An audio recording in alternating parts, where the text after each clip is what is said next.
నిజామాబాద్ పట్టణంలో ఈ రోజు స్థానిక బీసీ హాస్టల్లో విద్యార్థుల సమావేశం జరిగింది. ఈ సమావేశంలో బాపూజీ వచనాలను పరిరక్షణ సమితి కన్వీనర్ కోనేరు సాయి కుమార్ మాట్లాడుతూ రేపు అనగా 15/12/2024 ఆదివారం రోజు స్థానిక నిజామాబాద్లోని ప్రెస్ క్లబ్లో అన్ని రాజకీయ పార్టీలతో, విద్యార్థి సంఘాలతో, మేధావులతో, సీనియర్ సిటిజన్స్తో బాపూజీ వచనాలయ పరిరక్షణ కమిటీ ఏర్పాటు కానుందని, దానికి విద్యార్థులు కూడా తరలి రావాలని హాస్టల్ విద్యార్థులు సందర్భంగా కోరడం జరిగింది.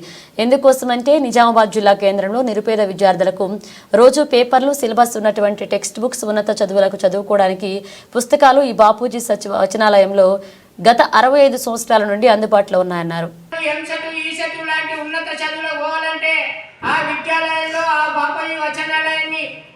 దానంగా ఇచ్చినటువంటి దాతలు ఎంతో మంది ఇవాళ దానివల్ల ప్రయోజకులేరు. అలాంటి బాపూజీ వచనాలయం ఈ రోజు నిజామాబాద్ జిల్లా కేంద్రంలో నడిబొడ్డున ఉండడంతో ఒకనాడు కళ్ళు కాంట్రాక్టర్గా ఉన్నవాళ్ళు, సారా కాంట్రాక్టర్గా ఉన్నవాళ్ళు, లిక్కర్ మాఫియాగా ఉన్నవాళ్ళు ఆ కమిటీలో చేరి ఆ యొక్క బాపూజీ వచనాలయాన్ని కూలగొట్టి వ్యాపార సముదాయాలకు, కార్పొరేట్ సంస్థలకు అమ్ముకునే ప్రయత్నం చేస్తూ ఉన్నారు.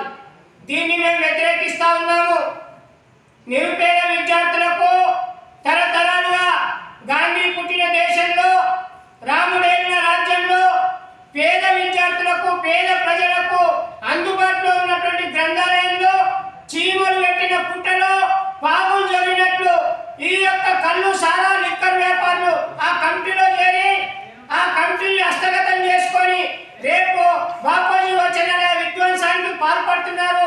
వీరికి వ్యతిరేకంగా రేపు మరో ఉద్యమానికి శ్రీకారము.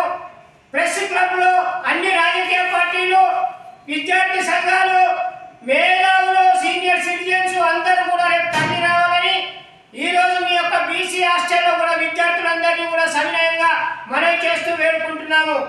మనమందరం చేతు కలపాలి, కదం కలపాలి. ఇలాంటి అవినీతి పరులకు, ఇలాంటి భూ కబ్జాదారులకు వ్యతిరేకంగా పోరాటం చేస్తేనే మనకు అందుబాటులో ఉన్నటువంటి అలాగే ఉంటాయి, మనకు భవిష్యత్తులో పిల్లలను చదువుకోవడానికి ఉపయోగపడుతుందని ఈ సందర్భంగా తెలియజేస్తున్నాను. రేపు ప్రెస్ క్లబ్లో ఏర్పాటు చేసినటువంటి సమావేశానికి అత్యధిక సంఖ్యలో విద్యార్థులు అందరూ కూడా ఇచ్చేయాల్సిందిగా కోరుతా ఉన్నాం.